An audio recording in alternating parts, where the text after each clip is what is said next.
Christmas Eve, last year, 2024. Paul's really checking it. I got a phone call. It was at 6 p.m. And it was from a company that has an office right at Guting Station, right outside Exit 9, called Akatsuki. Akatsuki is a Japanese company that they do mobile games, and they have an office in Taiwan. And just as I was starting my job search, they just had an opening. I put my resume on 104.com, and 20 minutes later, I get an email. We would love to have you do an interview and a test. Wow. How did I write it so well? Mostly thanks to Linda. If you're looking for a good resume editor, ask Linda or Carolyn. They're both very good. But in that call, all of a sudden, I went from Joe Calpin, freelance translator, translating in his closet. Okay, it's a little office, but it's very small. It could be a closet. To having an opportunity to be a full-time translator for video games.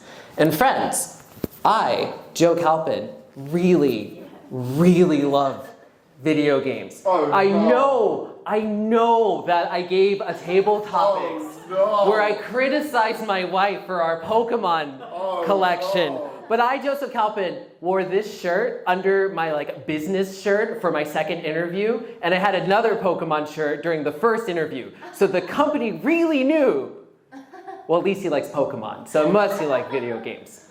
Now, the thing is, going from freelance translator to full-time translator, I feel like is a total personality shift. It's a shift in identity. And one of the things that we have in Toastmasters is a project where you try to set a vision. And you try to set goals. And so I stepped back and I started to think about what the next 6 months will look like as a full-time video game translator. What am I trying to achieve? Because first my goal was find job. And now I have job. So what do I do next? And some of my goals, first of all, is just getting integrated with this new team. And maybe I'll send them the link to this YouTube video and make them subscribe to the channel. 505. Anyway, but integrating into that team and also starting to become a video game translator, a mobile game translator that actually has a name. Because as a freelancer, no video game has my name on it. You have to sign contracts to say that you will never tell what games you've translated.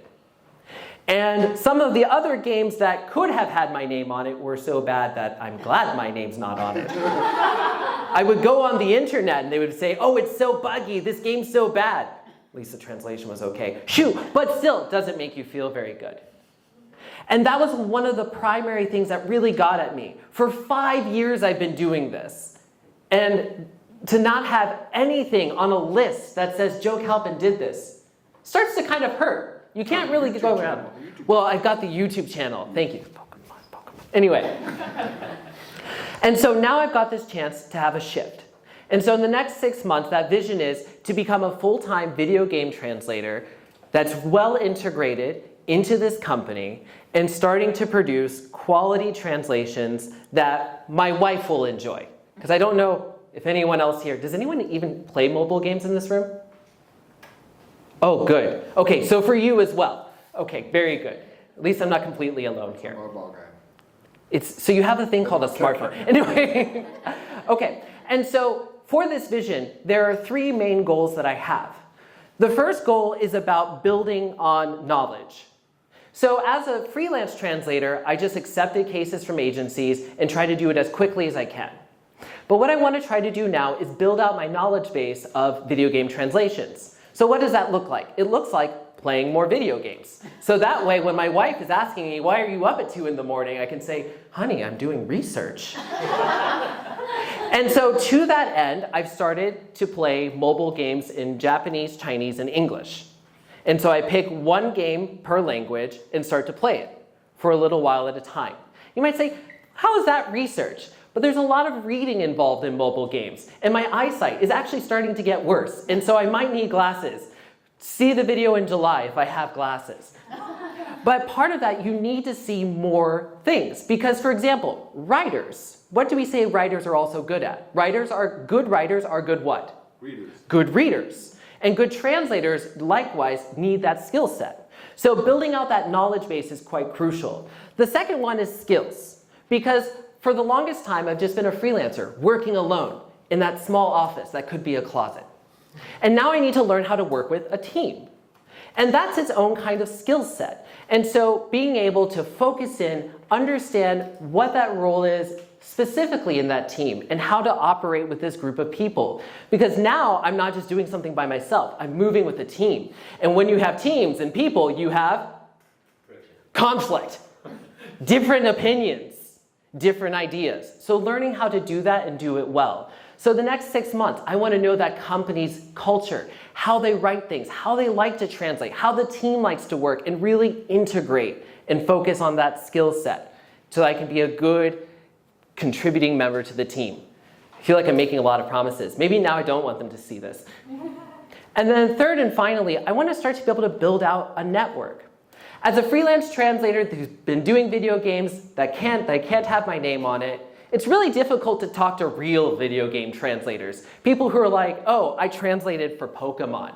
And they'll be like, what did you translate for? And you're like, Cat Cafe 3? Or a knockoff Ultraman game that nobody played? I play really bad games. And so now finally I can start to really network with these people in a way that I've never been able to feel confident about.